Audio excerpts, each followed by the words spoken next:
सुस्वागतम सुस्वागतम. आजच्या राजमाता जिजाबाई व स्वामी विवेकानंद यांच्या जयंती निमित्त बालसभेसाठी उपस्थित सर्व शिक्षक वृंद आणि विद्यार्थी मित्रमैत्रिणींचे मी कृतिका दळवी व मी स्वरूपा गरज सहर्ष स्वागत करीत आहे. सुस्वागतम सुस्वागतम सुस्वागतम.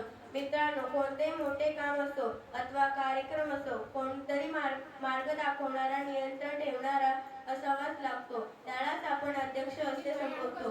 तरी आजच्या या बालसभेचे अध्यक्षपद आपल्या शाळेतील इयत्ता 7वीची विद्यार्थिनी कुमारी भावना स्नेहल जितेंद्र मांजरे हिने स्वीकारावे अशी मी तिला विनंती करते. आताच माझी सहकारी कुमारी स्वरूपा गरज हिने अध्यक्षपदासाठी जी सूचना मांडली तिला मी सर्वानुमते अनुमोदन देते आणि कुमारी भावना मांजरे हिला अध्यक्षस्थान स्वीकारावे अशी मी तिला विनंती करते. सर्वांनी टाळ्या वाजवून अध्यक्षांचे स्वागत करावे. आजच्या कार्यक्रमाच्या अध्यक्षा कुमारी भावना मांजरे. इथे स्वागत सौ देशमुख मॅडम यांनी पुष्पगुच्छ देऊन करावे ही विनंती.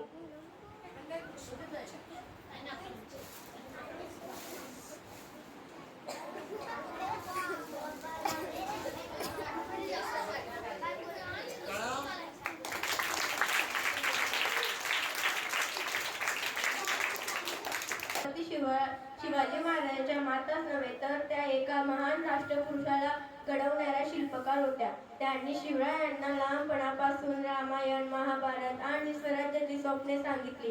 अन्यायाविरुद्ध उभे राहणे, धर्म, न्याय व स्वाभिमान जपणे हे संस्कार त्यांनी शिवरायांच्या मनात रुजवले. म्हणूनच राजमाता जिजाऊ या केवळ एका राजाच्या आई नव्हत्या, तर त्या स्वराज्याच्या जननी होत्या. त्यांच्या त्यागातून, धैर्यातून आणि संस्कारातून एक आदर्श राजा घडला. दुसरीकडे स्वामी विवेकानंद हे आधुनिक भारताचे महान विचारवंत होते. त्यांनी तरुणांना आत्मविश्वासाचा मंत्र दिला. उठा, जागे व्हा आणि अध्येस नाळ होईपर्यंत थांबू नका. त्यांनी भारताला जगासमोर अभिमानाने उभे केले. धर्म म्हणजे केवळ धर्माकडे नसून मानवतेची सेवा हा खरा धर्म आहे हे त्यांनी शिकवले. युवकांमध्ये देशभक्ती, चरित्र आणि आत्मबल निर्माण केले. हेच त्यांचे खरे कार्य होते.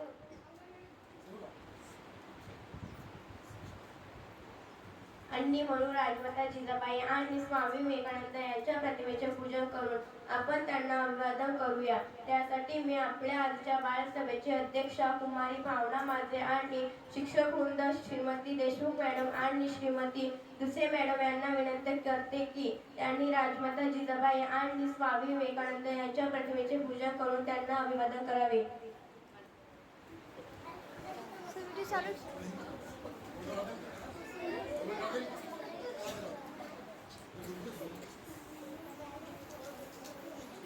सर्वांनी आपण त्या ठिकाणी आहोत. ओके,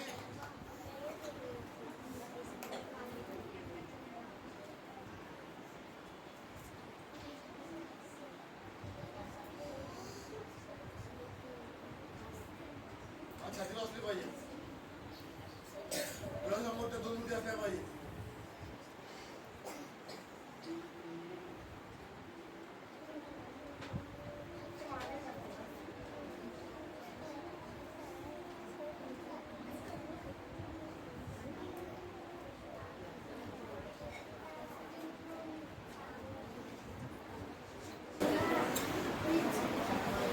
स्वराज्याची प्रेरणा तुम्ही महाराष्ट्राची शान.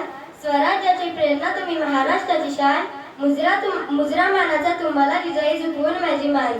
मुजरा मानाचा तुम्हाला जिजाई झुकवून माझी मान. राजमाता जिजाबाई शहाजी भोसले या मराठा साम्राज्याच्या संस्थापक छत्रपती शिवाजी महाराजांच्या आई होत्या. त्यांना राजमाता, राष्ट्रमाता, जिजाबाई किंवा जिजाऊ म्हणून संबोधले जाते. जिजाबाईंचा जन्म 12 जानेवारी 1598 रोजी महाराष्ट्रातील सध्याच्या बुलढाणा जिल्ह्यातील सिद्धखेड राजा येथे म्हाळसाबाई आणि लखुजी जाधव यांच्या पोटी झाला. लखुजी जाधव हे मराठा कुलीन होते. जिजाबाईंचा विवाह लहान वयातच वेरूळ गावातील मालोजी भोसले यांचा मुलगा शहाजी भोसले यांच्याशी झाला. जिजाबाईंना पहिले अपत्य झाले. त्याचे नाव आपले मृतदिनाच्या नावाप्रमाणे संभाजी ठेवले. त्यानंतर त्यांना 4 मुले झाली, 4ही दगावली. 7 वर्षाचा काळ निघून गेला. 19 फेब्रुवारी 1630 फाल्गुन वद्य तृतीया शके 1551 या दिवशी सूर्यास्ताच्या वेळी शिवनेरी येथे त्यांना मुलगा झाला. मुलाचे नाव शिवाजी ठेवले. त्यांचा थोरला मुलगा संभाजी हा शहाजी राजांजवळ वाढला, तर शिवाजी राजांची संपूर्ण जबाबदारी जिजाबाईंवर होती. छत्रपती शिवाजी बनले आईच्या शिकवणीने. छत्रपती शिवाजी बनले आईच्या शिकवणीने. स्वराज्य ज्यांनी घडवले भवानीच्या तलवारीने. स्वराज्य ज्यांनी घडवले भवानीच्या तलवारीने. शिवाजी महाराज 14 वर्षाचे असताना शहाजी राजांनी त्यांच्या हाती पुण्याची दागिनी सुपूर्द केली. कुशल अधिकाऱ्यांसमवेत जिजाबाई आणि बाळ शिवाजी पुण्यात येऊन दाखल झाले. निजामशाही, आदिलशाही आणि मुघलांच्या सत्तेच्या स्वाऱ्यांमुळे पुण्याची अवस्था अतिशय भीषण होती. अशा प्रतिकूल परिस्थितीत त्यांनी जिजाऊंनी पुण्याचा पुनर्विकास केला. सोन्याचा नागर घालून शेतजमीन नांगरली. स्थानिक लोकांना अभय दिले. शिवाजीच्या राजाच्या शिक्षणाची जबाबदारी पेलली. पुणे येथे त्यांनी कसबापेठ गणपती मंदिराची स्थापना केली. तसेच केवळेश्वर मंदिर आणि तांबडी जोगेश्वरी मंदिराचा जीर्णोद्धार केला. वीरकन्या वीरपत्नी जिजाऊ राजमाता. वीरकन्या वीरपत्नी जिजाऊ राजमाता. त्यांच्या पोटी जन्माला आला महाराष्ट्राचा भाग्यविधाता. त्यांच्या पोटी जन्माला आला महाराष्ट्राचा भाग्यविधाता. जिजाबाई त्या शौर्य आणि दुरुस्तीसाठी ओळखल्या जात होत्या. हे सर्व गुण त्यांनी शिवरायांना दिले. त्या एक कुशल घोडसावर देखील होत्या. त्या अत्यंत कुशलतेने तलवार चालू शकत होत्या. राजाच्या सर्व स्वारांचा लढ्यांचा तपासणी ठेवत त्या कलबतान सल्ला मसलीत भाग घेत. शिवाजी राजे गैरहजेरी स्वत राजाची धुरा हवत. शिवाजी राजे आपल्याच्या कैद्यात असताना स्वराज्याची सीमा वाढवत रांगाणा किल्ला जिंकून घेतला. जिजाबाईंनी पूर्ण जबाबदारी उतरवण्यातही कौशल्याने निभावून नेली. स्वराज्याचा जन्मी घडविला विधाता. स्वराज्याचा जन्मी घडविला विधाता. धन्य तू स्वराज्याने ती जिजाऊ माता. धन्य तू स्वराज्याने ती जिजाऊ माता. त्याखाली महाराष्ट्र निजामशाही, आदिलशाही या सुलतानाच्या राजवटी होत्या. या राजवटीचे दार सख्य जिजाबाईंना जेवढे बसले तेवढे अन्य कोणत्या स्त्रीला बसले नाही. निजामशाहाची सेवा सारखी पिढ्यानपिढ्या त्याचबरोबर दरबारात निजामशाहाकडूनच प्रथम मुकावे लागले. त्याच प्रसंगी जिजाबाईंचे गद्दुई मारले गेले. जिजाबाईंच्या हातात खोल व जखम करणारी व त्या ठिकाणी सुलतानी राजवटीविषयी मनस्वी चीड निर्माण करणारी ही घटना होती. मातृभूमीसह घनिष्ठ नाते वीर शिवाजीची ही गाथा. मातृभूमीसह घनिष्ठ नाते वीर शिवाजीची ही गाथा. शिवगाच्या जिजाई समोर ठेवितो आम्ही माता. शिवगाच्या जिजाई समोर ठेवितो आम्ही माता. अशीच एक घटना पुढे सन 1648 मध्ये घडली. त्या शहाजी राजाने आदिलशाहीसाठी कर्नाटकातील अनेक राज्ये जिंकून अगणित संपत्ती विजापूरला पाठवली. त्या शहाजी राजास आदिलशाही सरदार हुकुमाने कैद व्हावे लागले. हातीपायी बेडी पडली. यानंतर अवघ्या 5-6 वर्षांनी कर्नाटकात जिजाबाईंच्या ज्येष्ठ पुत्रास संभाजी राजास आदिलशाही सरदार अफजल खानाने दग्ग्याने मारले. ही संकटे हृदय विदीर्ण करणारी होती. पण जिजाबाई अशा संकटांनी खचून गेल्या नाहीत. परकीय राजवटीत मराठा कितीही पराक्रमी असला तरी त्याचा पराक्रम क्षणार्धात मातीमोल होतो. हा पारतंत्र्याचा अर्थ त्यांनी जाणून घेतला आणि बाल शिवाजी सिंधवी स्वराज्य स्थापनेच्या कार्यास प्रेरणा दिली. सारे चावल बंधू बहिणी मानवता हे विश्वबंधन. सारे चावल बंधू बहिणी मानवता हे विश्वबंधन. विश्व हेच तर आपले घर जना सांगते विवेकानंद. विश्व हेच तर आपले घर जना सांगते विवेकानंद. स्वामी विवेकानंद हे भारतीय विचारवंत होते. त्यांचा जन्म 12 जानेवारी 1863 रोजी कोलकाता येथे झाला. त्यांचे खरे नाव नरेंद्रनाथ दत्त होते, परंतु त्यांना बालपणी प्रेमाने नरेंद्र म्हणून म्हटले जात असे.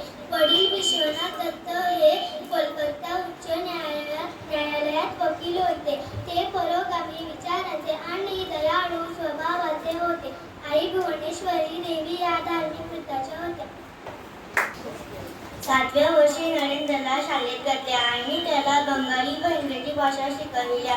तसेच रामायण महाभारताची गोष्टी सांगितल्या ते केला दही भागेल तसेच घोड्यावर बसणे दही पट्टाईत होते वाद करणे ते सर्वांना सरवित असत एका मुसलमान गवयाकडे नरेंद्र गायन शिकले नरेंद्र गाणे म्हणू लागले की सारे स्तब्ध होऊन ऐकत आकड्यात जाऊन नरेंद्र कुस्ती खेळू लागले यांनी चांगले शरीर कमाविले त्यामुळे वर्गातील मुले त्यांना भीत असत ते सर्वांचे पुढारी होते त्यांच्या नुसत्या शब्दांनी त्यांची भांडणे मिटत असत विवेकानंद हे मित्र परिवारात प्रिय होते त्यांचे मित्र त्यांना भिले या नावाने हाक मारत नरेंद्रने 1871 साली ईश्वरचंद्र विद्यासागर यांच्या मेट्रोपॉलिटन इन्स्टिट्यूटमध्ये प्रवेश घेतला आणि 1879 मध्ये प्रेसिडेन्सी कॉलेजची प्रवेश परीक्षा उत्तीर्ण झाले.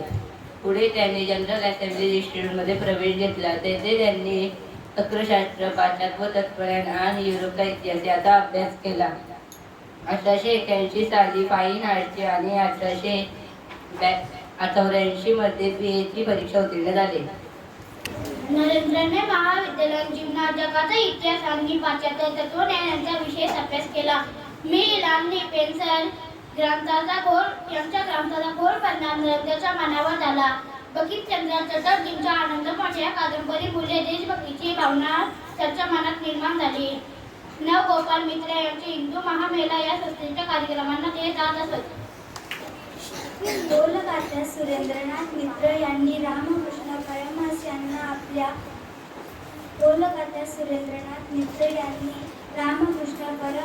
यांना आपल्या घरी एका समारंभासाठी बोलविले होते. त्यावेळी कोणी चांगला गायक न मिळाल्याने त्यांनी आपल्या शेजारी राहणाऱ्या नरेंद्रला बोलावून आणले. त्यांचे गायन ऐकून रामकृष्ण परमहंस संतुष्ट झाले. त्यांनी त्यांना दक्षिणेश्वर येथे येण्याचे आमंत्रण दिले. त्या दिवसापासून रामकृष्ण नरेंद्रचे शिष्य झाले. सुरुवातीचे काही दिवस रामकृष्ण नरेंद्र त्यांना आपल्यापासून क्षणभर दूर ठेवत असत. त्यांना जवळ बसवून अनेक उपदेश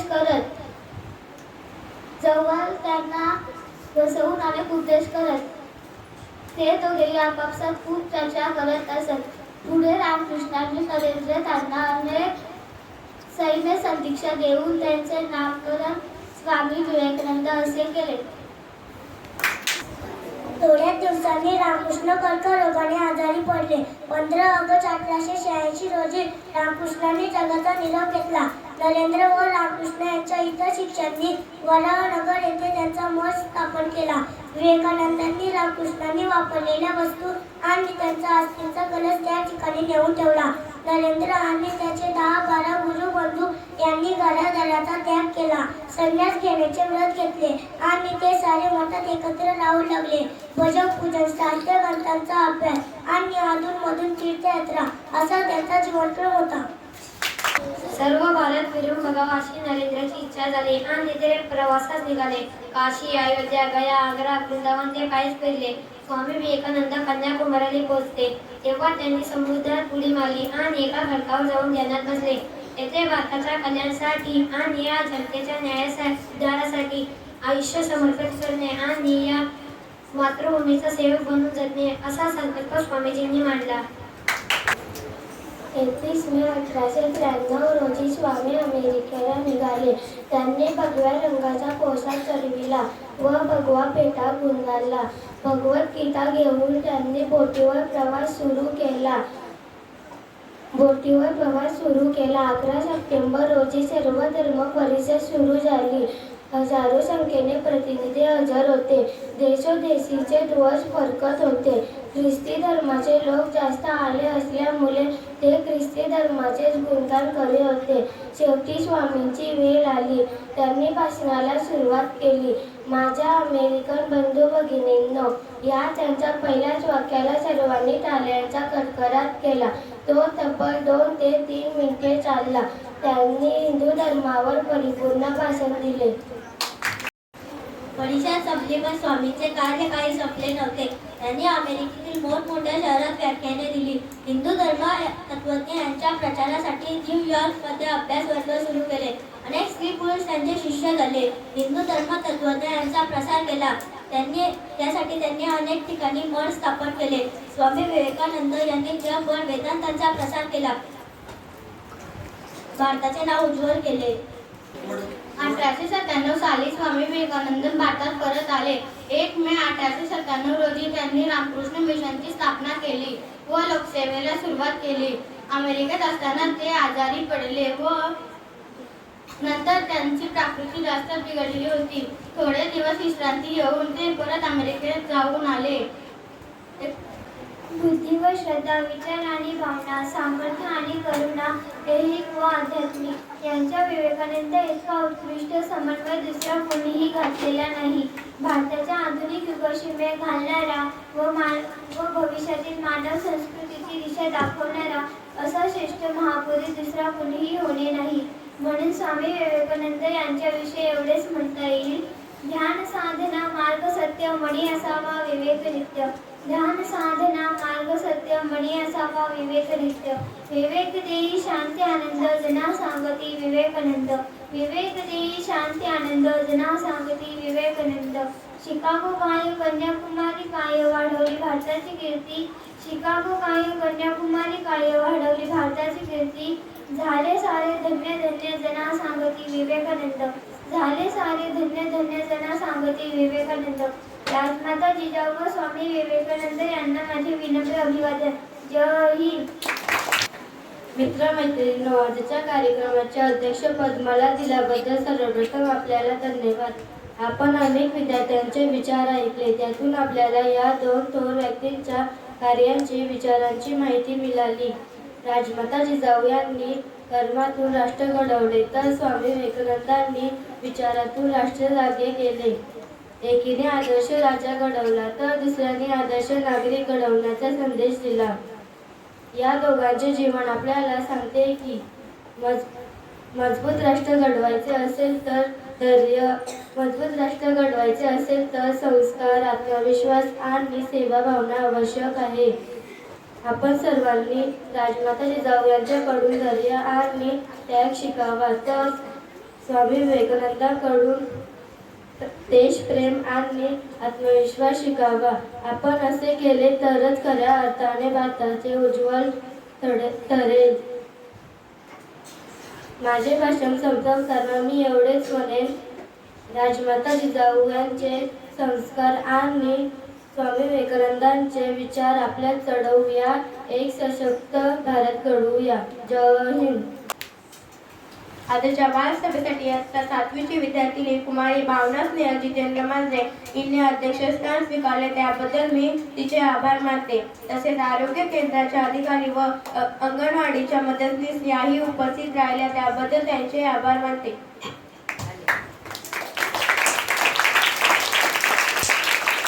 तसेच आपल्या आजच्या या बालसभेसाठी आपल्या शाळेतील शिक्षकवृंद उपस्थित राहिले त्याबद्दल मी त्यांचाही आभार व्यक्त करते.